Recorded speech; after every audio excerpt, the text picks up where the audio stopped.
Welcome to VS fame channel. VS fame channel subscribe பண்ணாதவங்க subscribe பண்ணிக்கோங்க. கூடவே இருக்கிற பெல் பட்டனை கிளிக் பண்ணிக்கோங்க. இன்றைக்கி வந்து கத்திரிக்காய் மோர் குழம்பு வைக்கிறதுக்காக 4 கிலோ கத்திரிக்காய் வாங்கியிருக்கிறேங்க. 4 கிலோ கத்திரிக்காய், அது காரத்துக்கு தகுந்த பச்சை மிளகா, பூண்டு, இஞ்சி, இப்போ 400 தயிர். இப்போ அரிசியும் ஒரு ஸ்பூன் அரிசி, ஒரு ஸ்பூனு கடலைப்பருப்பு ஊற வச்சுருக்கிறேன். இதை எப்படி செய்யலான்றதை பார்க்கலாம் வாங்க. இப்போ கத்திரிக்காயை ரவுண்டாக அரிஞ்சிக்கலாங்க. கத்திரிக்காய் ரவுண்டாக அரிஞ்சிக்கின்னு இந்த மாதிரி ரவுண்டாக தான் அரிஞ்சிக்கணும். கத்திரிக்காயை வெங்காயம் ரெண்டும் அரிஞ்சிக்கணும் பொடியாக. 2 வெங்காயம் சைஸாக எடுத்து வச்சுருக்கிறேன். தயிர். இப்போ இந்த வெயில் நாள் வந்துடுது இல்லைங்களா, அந்த வெயில் நாளுக்காக நம்ம எப்படி வேணாலும் எந்த காய் இருந்தாலும் சரி, வெஜ்ஜி காய், கத்திரிக்காயாக இருந்தாலும் சரி, வெண்டைக்காயாக இருந்தாலும் சரி, வெள்ளை பூசணிக்காய் இருந்தாலும் சரி, சிகப்பு பூசணிக்காய் இருந்தாலும் சரி, எது வேணாலும் நம்ம போட்டு மோர் குழம்பு வைக்கலாம். இப்போ இன்றைக்கி வந்து கத்திரிக்காய் எடுத்துருக்குறேன். இந்த வெயில் நாளுக்கு தகுந்ததுனால நம்ம இப்போ இந்த பூண்டு எடுத்துக்கிறேன். பூண்டு ஒரு 10 பல் எடுத்துருக்குறேன். இஞ்சி ஒரு 2 துண்டு, 3-4 துண்டு எடுத்துருக்குறேன். இப்போ இந்த பச்சை மிளகா நம்ம காரத்துக்கு தகுந்த மாதிரி பச்சை மிளகா. இப்போ இந்த கடலைப்பருப்பும் அரிசி இதில் போட்டுக்கலாம். சும்மா 1 மணி நேரம் ஊறினா போதும்.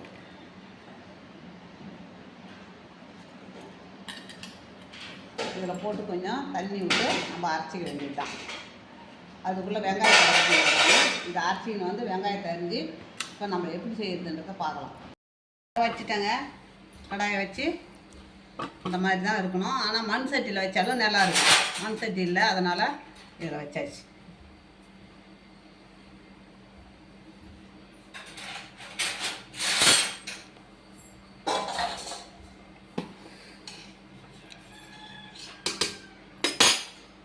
எண்ணெய் ஊற்றிக்கலாம்.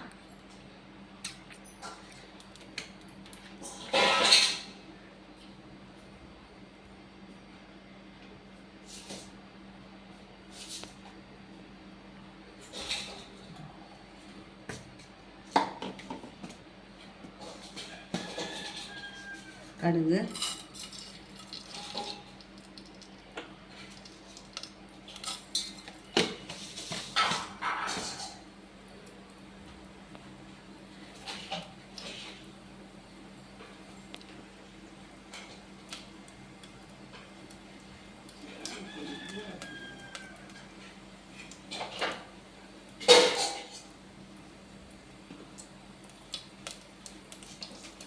இப்போ இதில் ஜீரகம் கொஞ்சம் போட்டு அரைச்சிருக்கிறேங்க.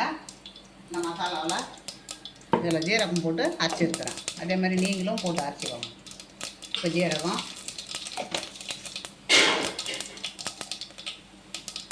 பெருங்காயம்,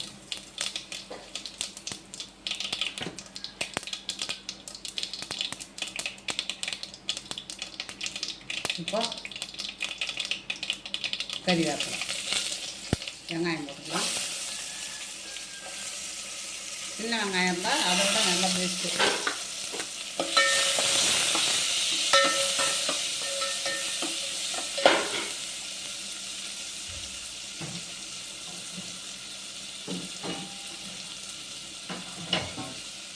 இப்போ அதுக்கு தேவையான உப்பை போட்டுக்கலாம்.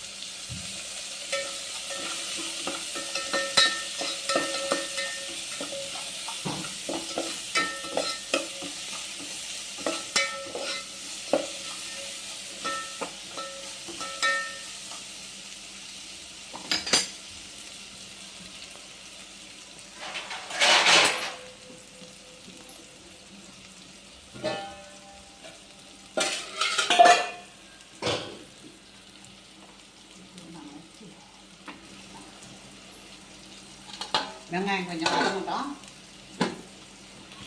வெங்காயம் வதங்கிட்டு பாருங்கள். இப்போ தக்காளி போட்டுக்கலாம்.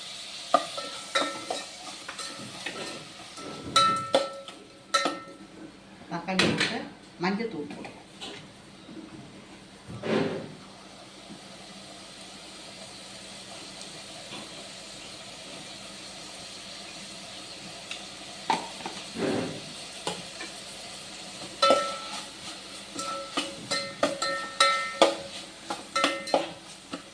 பச்சை வாசனை போகிற வரையிலும் வதக்கணும். நம்ம அந்த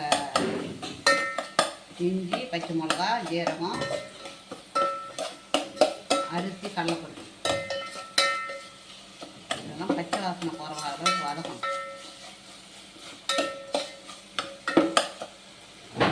இந்த ஜீரகத்தூள் கொஞ்சம் போட்டுக்கலாம்.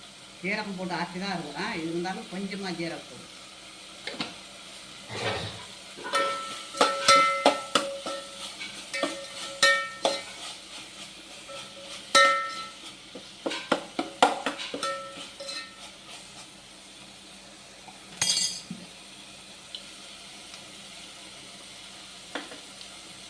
இப்போ நம்ம அரைச்சி வச்சுக்கிற விழுதை போடு. இது பச்சை வாசனை போகிற அளவுக்கு நம்ம நல்லா வதக்கிக்கணும்.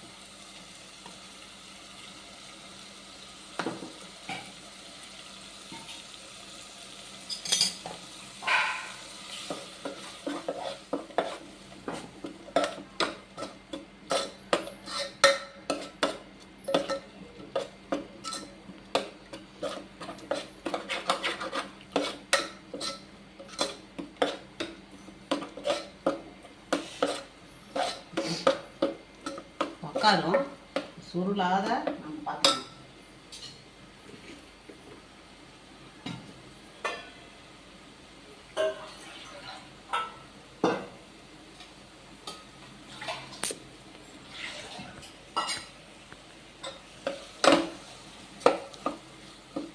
இப்போ நம்ம மோரை ஊற்றிக்கலாம். மோரை ஊற்றி ஒரு கொதி சும்மா வரட்டும். மோர் குழம்பு ரெடி ஆகிடுது. வச்சுருக்குறோம். இந்த கத்திரிக்காயை வதக்கி அதில் போடணும். அது வரணும், அது அப்படியே சிம்மிலே இருக்கட்டும்.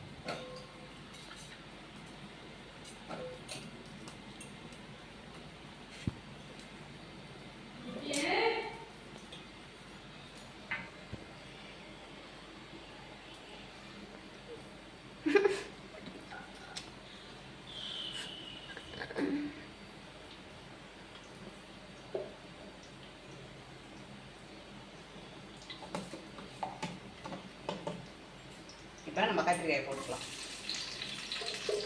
இந்த கத்திரிக்காய் கொஞ்சம் வதங்கணும். ஒரு 75% வதங்கணும்.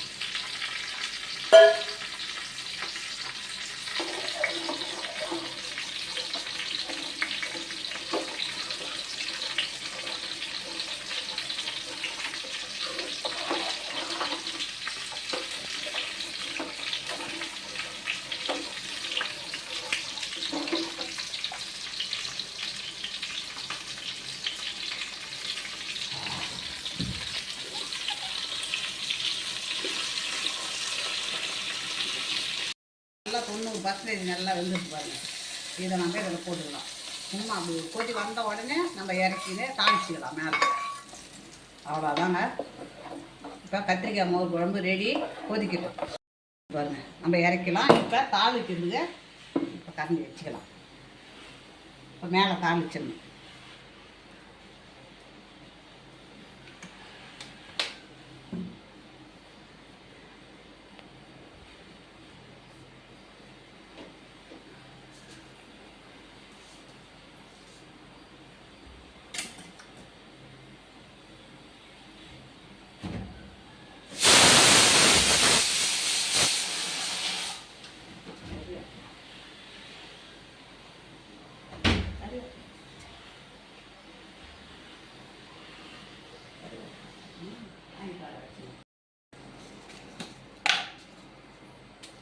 இப்போ கடுகு,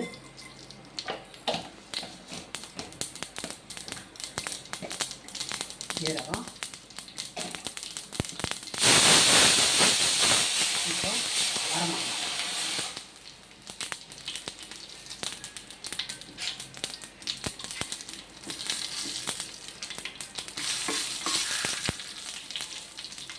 கறிவேப்பிலை.